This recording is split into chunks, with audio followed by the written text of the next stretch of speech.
Every time I think that these two can say more infuriating things, they just prove that I'm wrong, and they can always become worse than they are.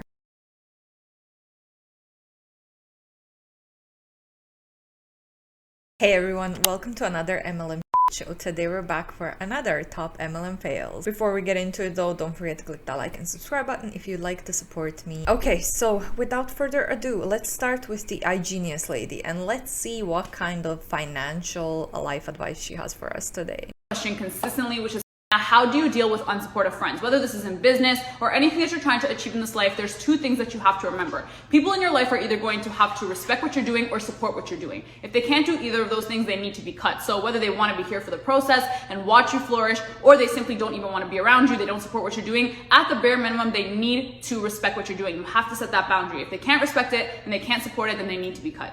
Another toxic advice from another MLM rep about cutting out people who don't support you. I'm sorry, but if you're doing something scammy, your family and friends are not gonna support you. And I feel like most people are not supported by either because their friends and family see that what they're doing is extremely scammy and pyramid schemey, or because they see that they're hustling and not earning any profit back from this biz and they want them out. So they're not being not supportive because they don't love you or whatever. They want to see you out because it's what's best for you. If your friend, your family member says that they want to rob a bank, are you going to support them? I hope you would not, because why the fuck would you support them in something like that? Just if someone's not supportive means that you need to cut them and whatever. Like what? How can they respect you if you're being a scammer or if you're being a part of a pyramid scheme, in my opinion? That is so toxic. I hate that. That's like one of the most infuriating things that MLM reps say. But anyways, let's move on to the next one. A lot of us are shown that the only way to make money is to become an employee. It's all we've seen, it's all we know. So we're convinced that being an employee and working for somebody else is the only way that we can make money. Meanwhile, in this generation, I've noticed that we have a lot of these luxurious fantasies, these cars, these houses, the traveling, the vacation plans that we have. We don't understand and we don't realize that these luxurious thoughts that we have do not come with an employee mindset, and they do not come with an employee's income. It requires you to be an entrepreneur. It requires you to have time and financial freedom to have all these luxuries that we always romanticize in this day and age. So for the 99% of people out there who have these thoughts, they want these great things in this life, I want you to understand that it's not going to be obtained by being an employee. It is only going to be obtained by being an entrepreneur. And contrary to what we've been taught growing up, there isn't only just one way to make money in this world. It's not just employee, there's also entrepreneurship. And a lot of the things that we want in this lifestyle, the check boxes are clicked off as an entrepreneur, not as an employee.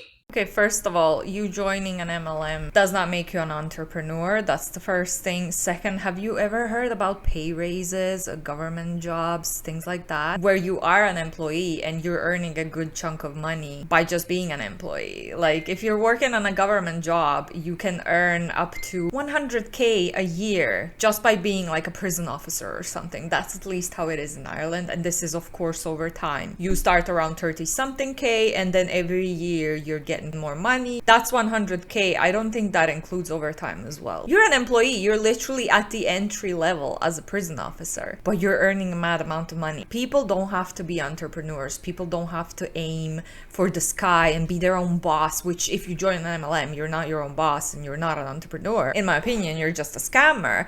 However, even with an employee mindset, you can still earn a very good salary, and not everyone strives to earn even 100K, you know. Not everyone strives for that. People are comfortable with smaller salaries. People have other priorities in their lives. So what are we talking about? I love how they always have this attitude that everyone wants to be like 99% of people who dream of being rich or whatever. She said, where did you get that statistic from? How do you know that 99% of people in this world only want to get rich and be entrepreneurs or whatever? Okay, next one's her again. People do not achieve what they actually want in this life is their irrational beliefs. So if you want to get rid of them, first of all, you need to identify your irrational beliefs and understand the demands that you're putting on yourself and understand what makes those demands true. If it doesn't add up, then there's no need to have that irrational belief. For example, a lot of people want to be the perfect businesswoman. Well, you put that demand on yourself. What's the definition? How do you know if it's true if you're a perfect businesswoman? It doesn't exist. There is no definition of a perfect businesswoman. That's when you realize it's an irrational belief in your mind and you just go forward with who you are, and that's how you'll achieve what you want. My God, she speaks so quick. I feel like I don't even know what's going on. Like, it takes me 2 minutes to process what she just said in like 30 seconds. Well, what does that even, like, I don't see how this is helpful in any way. What does a perfect businesswoman mean? Yeah, no one has a definition for that. It's not a thing. But what, you're talking to people who are joining multi-level marketing companies who have 99% of chances of failing and not earning any profit out of it. It doesn't matter if they have irrational beliefs or no, they're still gonna fail because the business is set up so that they fail. That's just bullshit. Oh man, it's just like her whole Instagram is just a bunch of bullshit, unusable trash advice that like you can't use it on your entrepreneurship, on your MLM biz or nothing. It's just useless. But she talks very fast and she's very confident, so you feel like, oh, maybe she knows what she's saying. Yeah, but she, in my opinion, she doesn't. Anyways, let's read the next one. Oh, look, my phone makes an appearance. I think I showed this. It had a glow up. I've always had only like black cases, so I decided to go with something else. I feel like it's cute. I might get tired of it very quick though, but I like it for now. Anyways, let's read this one. Missing so many in this picture tonight, but so grateful to get this many of us together. 14 of the leaders on my team were celebrated for top ranks tonight, and all the rest of us was there to cheer them on. Yeah, all the rest who don't earn any money with the biz most likely are there to cheer on the top leaders who earn all the money because the rest of them work super hard. The irony there. What does that mean in normal language for those not in our business? It means 14 dedicated, gifted, hardworking women have given time, energy, and passion to make a difference in thousands of lives. Together, we all represent well over 200,000 families impacted in their physical, mental, spiritual, emotional, and financial health. This is a whole lot of human beings all around the world. Yeah, this is the post from the lady in Young Living that has a bunch of kids, and she's got over 200,000 people in her downline, which is just insane. It's incredibly humbling and inspiring to work with these people every day. I get up and start thinking about them, my mind whirling with how we can share with more people while also having more time with our families and for all the other things God has also called us to do. God did not scam you. What am I saying? God did not call you to scam other people, especially his followers. It's just so simple and it's logic, but they just fail to see it every time. I believe every woman and every human has so many gifts. They are all incredibly important, have a story to tell and people to help. They just need someone to believe in them and to call out their gifts. And our work is pointless no matter how much money we make if we aren't living out our purpose. To every one of you here and not pictured, thank you from the bottom of my heart for 9 years of purpose and belonging. I couldn't love you more. Let's get ready for the most epic 10th year you can imagine. As you can tell, this lady has been in Young Living for like 10 years and she's also got like 8 or 9 kids by now, and this is how she attracts people on social media. I have actually finally found her on Instagram, and she usually just posts her children, her family, and obviously having so many kids is like kind of fascinating.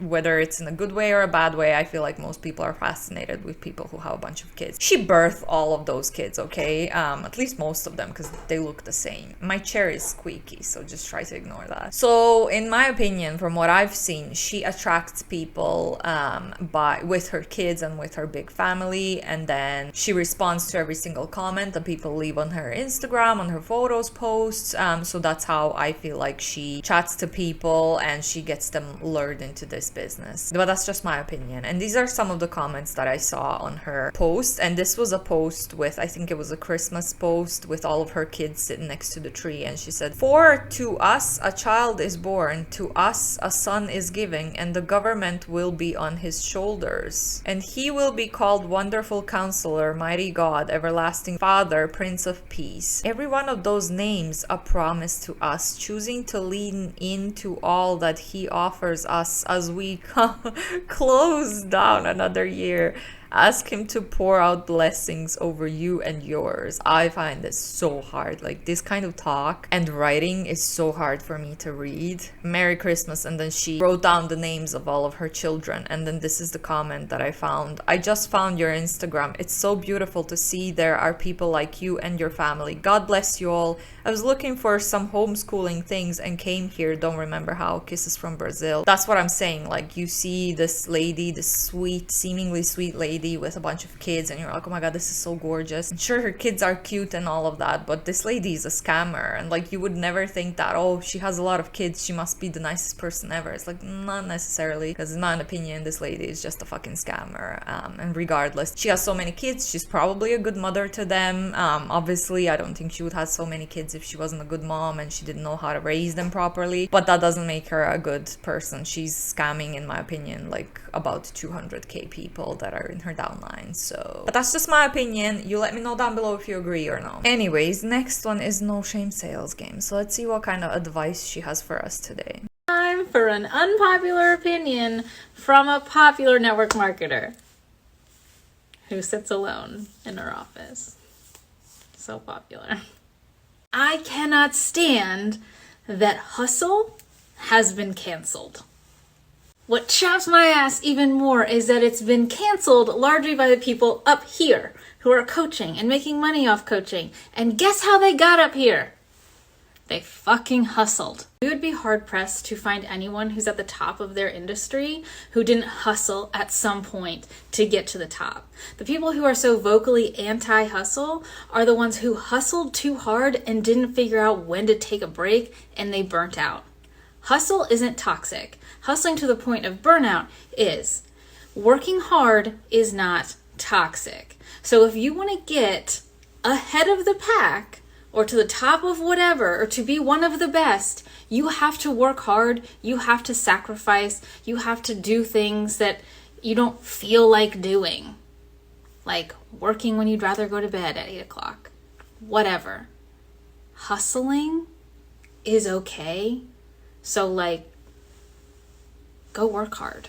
I think personally that there is a big difference between hustling and working hard. I think working hard is healthy. I think hustling and the whole hustle mentality is toxic. That's just my definitions and my seeing the difference between the two. Because I used to hustle. Well, at the beginning of this year, I was just recording, editing, working my full-time job, working out, doing like 15k steps a day, trying to hang out with my boyfriend and my family in between, you know. And I just came to a point of a burnout and I got sick, and that's how I ended up at my gynecologist, who's an MLM hun and tried to recruit me into an MLM. By the way, if you haven't watched that, go watch that video. It's crazy. It's easy to say that, oh, work hard and then when you're tired, take a break. But that's the problem. That's when hustle turns into toxicity, because like it's very hard to take a break when you're in it and you're working for something and you want it to work and you almost feel guilty taking a break from it, you know. It's very hard. That's the main problem, because it's very hard to take a break if you're in the hustle mentality. I think that's what they mean when they say stop hustling. But that's just my personal opinion. Is like there's a difference between actually like just working hard and taking a break when you need it, taking enough time for yourself. I feel like that's working hard, and then hustling and grinding is like when you're compromising your health and overworking yourself. But like I said, that's just my opinion on that. Okay, next one is no shame sales game again. Time for an unpopular opinion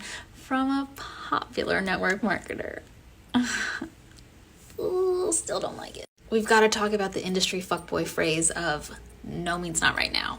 Ooh, I agree. No can absolutely mean not right now, but we've kind of mangled it and misinterpreted it. For us, we think if they say no, they're just like kidding, or they don't mean it, or they just don't know. So we keep asking. But that's not what we should be doing. On our end, no absolutely means no. Hard stop. Do not pass go. Do not collect $200. The not right now is actually on their side of things, their terms. They can come to that conclusion on their own, and it's our job to potentially help them come to that conclusion, but without really actually being involved. And we do that by continually showing up on social media, selling in our stories in a way that isn't icky, which means showing up as a human 90% of the time and sharing about your business and products like 10% of the time. And engaging with them like a normal human and not bringing up the business or the products unless they do. And then they're going to see how you're continuing to succeed, how much you love it, and then they may come to that conclusion on their own, meaning not right now, and you never had to gross them out. Yeah, they're gonna see you succeeding, and like 99% of people across all multi-level marketing companies never get to be successful because the system is set up for them to fail. But yeah, I actually agree with this. Yeah, no can mean not right now. Maybe the person's gonna change their mind, maybe their, you know, circumstances are gonna be different, aka they're gonna be more vulnerable in the future and seek you out and try this business, join your team. So I agree, you definitely, if someone says no, you should not reach out. I mean, in the first place, you shouldn't reach out to anyone. You shouldn't cold message people, because that's just like, why would you do that? But definitely, if they say no, don't ask them again. Just please stop spamming people. If they want to, and I hope they don't want to, and I hope it doesn't happen, but I mean, if it happens, they're probably gonna reach out to you. There's really no point in keep asking people, hey, are you sure you don't want to join? Would you want to join now? How about now? Did you change your mind in 2 days that I haven't contacted you? So many people do that in MLMs. So I do actually agree with that. It's actually a little bit of good advice from her, but we know that she gives this advice, but then on her trainings, she might teach people to do something else. This was something that happened where she was saying, we never cold message. Cold messaging is icky. And then I think someone recorded one of her trainings where she sent the people that were on the training, she told them, she was like, here's 10 minutes and go cold message a bunch of people in these 10 minutes during the training. So just because she might give out some good advice here and there doesn't mean that she's following it herself and for her team. And the last post for today is our Arbonne power couple. So let's see what they have to tell us today. Reason number 8,439 to start a business.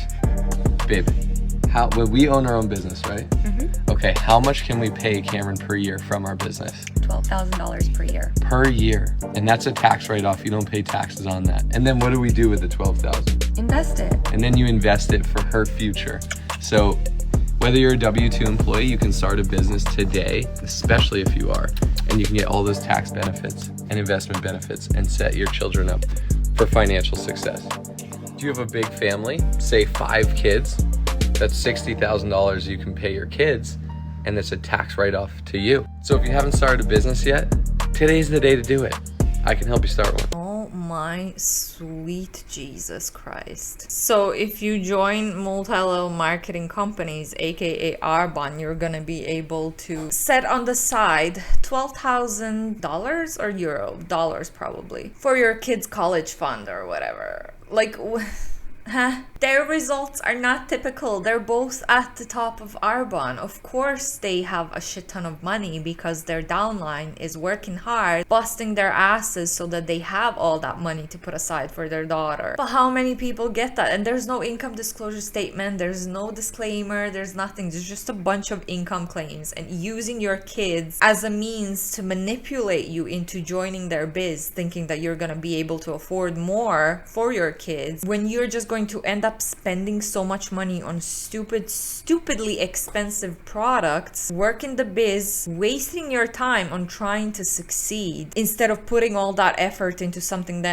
else that's actually gonna give you more income for your kids. That's just absolutely disgusting. And it's like every time I think that these two can't get more gross and say more infuriating things, they just prove that I'm wrong, and they can always become worse than they are. That is so fucking infuriating. Like, I swear this couple just makes me so angry. They are up there with the oily Huns. Like, they always somehow manage to trigger me. But anyways, I have to wrap that up here. Please let me know down below what you thought about this. Let me know down below which one of these posts triggered you the most. It's just super disgusting. This last one just made me feel really icky. I can't believe they just did that. Like, what the hell are you thinking? Anyways, don't forget to click that like and subscribe button if you'd like to support me, and I will hopefully see you in the next one. Bye.